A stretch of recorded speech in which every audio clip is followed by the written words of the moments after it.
மனைவியை நேசிங்கள் இருக்கும் பொழுதே. ஒரு கணவர் அவரது மனைவியுடன் வாழ்ந்த வாழ்க்கையின் அனுபவத்தை எழுதுகிறார். 75 வயதில் ஆதரவு இன்றி நிற்கும்போது மனசு. 45 வருடம் ஒரு நாளாவது அவளை கொண்டாடி இருக்கலாம். என் கோபத்தை தள்ளுபடி செய்து ஒரு நாளாவது அவளை கொண்டாடி இருக்கலாம். அவள் சமையலை ஒரு முறையாவது நான் மனம் நிறைய பாராட்டி இருக்கலாம். ஒரு நாளாவது நான் சமையல் செய்து அவளுக்கு ஊட்டி இருக்கலாம். ஒரு நாளாவது அவளுக்கு பதில் நான் அவளது துணியையும் சேர்த்து துவைத்திருக்கலாம்.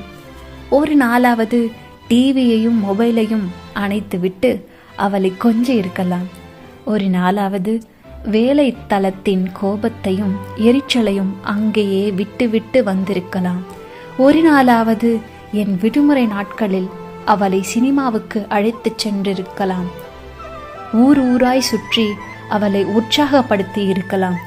அவள் விரும்பி கேட்காத ஒருபோதும் ஒரு புடவை வாங்கி கொடுத்திருக்கலாம்.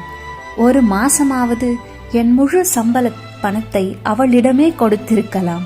ஒரு நாளாவது காலையில் அலாரத்தை கொஞ்சம் அணைத்து வைத்து அவளை தூங்க விட்டிருக்கலாம்.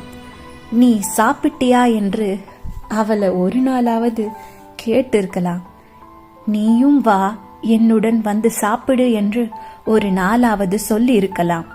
அவள் உடல் நலத்தை பற்றி ஒரு முறையாவது விசாரித்திருக்கலாம். அவள் தன்னை கவனிப்பதை விடுத்து பிள்ளைகளை மட்டும் கவனிப்பதை கண்டு நான் கொஞ்சம் அவளை கவனித்திருக்கலாம். அவள் நோயில் விழுந்த பொழுது நான் கடன் பட்டேன்னு அவளை காப்பாற்றியிருக்கலாம். என் தாயே தாரமே, நீ என்னுடன் இருந்தபோது நான் கம்பீரமாய் வாழ்ந்தேன். நீ என்னை விட்டு போனதும் நான் பலமுறை கால் தடுக்கி விழுகிறேன். என்னை தூக்கிவிடவும் மூத்தவனுக்கு நேரமில்லை. தேநீர் ஏதாவது போட்டுத்தர கேட்டால் இளையவனுக்கும் சினம் வருது. என் மனைவியே, உன்னை நான் தினமும் கொண்டாடி இருக்க வேண்டும். நான் தவறுகள் இழைத்ததற்கு என்னை நீ மன்னித்து விடு. ஒரு முழு பூவாவது ஒரு நாளாவது உனக்கு வாங்கி தராதவன் நான். மூச்சு இழந்த உன் புகைப்படத்துக்கு தினம் தினம் மாலையிட்டு உன்னிடம் மன்னிப்பு கேட்கிறேன். மனைவியே, என்னை மன்னித்து விடு. மீண்டும் ஒரு பிறப்பிருக்கும் என்றால் நீயே என் மனைவியாய் வந்துவிடு. நான் உன்னை கொண்டாட வேண்டும். 75 வயதில் இந்த நிலை யாருக்கும் வராமல் இருக்க உங்கள் மனைவியை நேசியுங்கள். முனைவர் ஸ்ரீ வளர்ராஜன் அவர்களின் பதிவு. படித்ததில் பிடித்தது உங்ககிட்ட பகிர்ந்துக்கணும்னு ஆசைப்பட்டேன். திருமணத்துக்கு பிறகு எந்த பெண்ணும் தான் உறவுகளை நம்பி வர்றதில்லைங்க.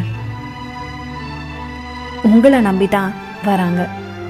அதை நீங்க உணர்ந்தீங்கனாலே உங்க மனைவியை கண்டிப்பா நேசிப்பீங்க. நன்றி.